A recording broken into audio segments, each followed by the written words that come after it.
Something unexpected is happening in Tampa Bay, and it involves one of the most important names in the Bucs' recent offense. And as if that weren't enough to make any fan sit up and pay attention, new information has surfaced that could completely change how we view the team's draft strategy. On one hand, a standout from the 2023 season may be at the center of some surprising decisions. On the other, a never-before-seen list reveals the team's preferences, and no one saw them coming.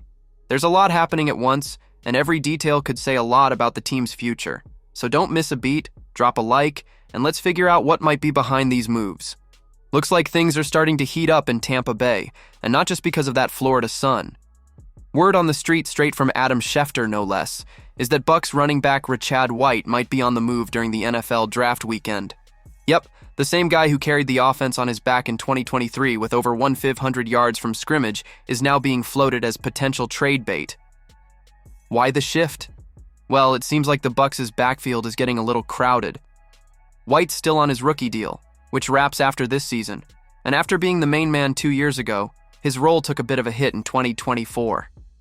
That's thanks to the arrival of rookie Bucky Irving out of Oregon, who came in hot with speed, versatility, and pure energy.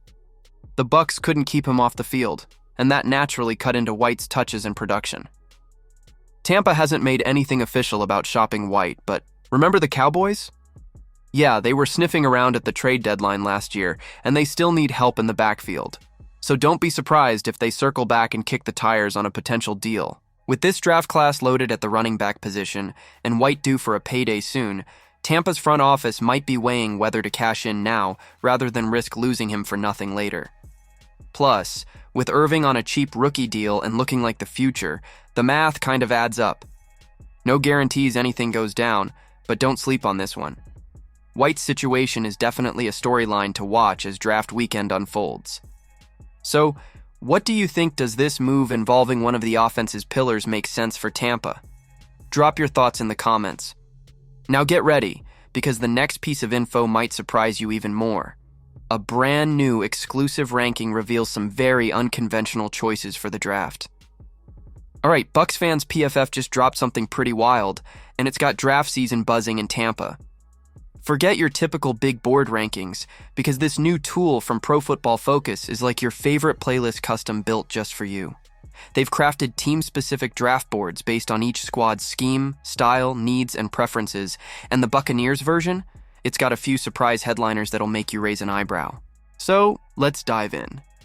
Sitting at the top of the Bucs custom board are Abdul Carter and Travis Hunter. No shockers there. Carter's a freak off the edge in a 3-4 setup, and Hunter's got that electric versatility as a corner who thrives in a wide zone scheme. But then things get spicy.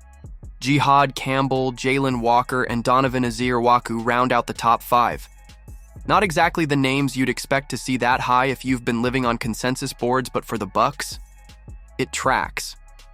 Tampa's been tied to both Campbell and Azurewaku during the whole pre-draft process, and with glaring needs on defense and a love for high-character, scheme-perfect guys, these fits actually make a ton of sense. It's all about how they plug into what Todd Bowles is building on that side of the ball. But the deeper you go, the more this thing separates itself from the cookie-cutter lists. Georgia safety Malachi Starks is sitting at number 8, UCLA's Carson Schwessinger pops up at 11, and Kentucky corner Maxwell Hairston sneaks in at 17.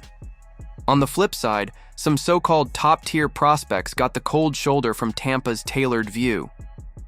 Cam Ward, the guy a lot of people think might go number 1 overall? PFF's Bucs board has him buried at 67. Offensive tackle stud Armin Membu, just 37th. Yeah, it's that different. Now, let's be clear, this isn't the Buccaneers' actual draft board from behind closed doors at One Buck Place. But it's a slick look at how the draft might shake out if Tampa leans into their scheme and need-specific strategy. It's not gospel, but it's definitely a valuable cheat sheet for any Bucs fan trying to make sense of the madness coming this weekend. If all of this plays out, the Bucs may be about to turn a major page in their recent history. It might make sense when thinking about the future, but moving on from key pieces and betting on off-the-radar names is always a big risk. I just hope the front office knows exactly what it's doing. And if you want to follow every step of this potential turning point, make sure to subscribe so you don't miss a single update from your team.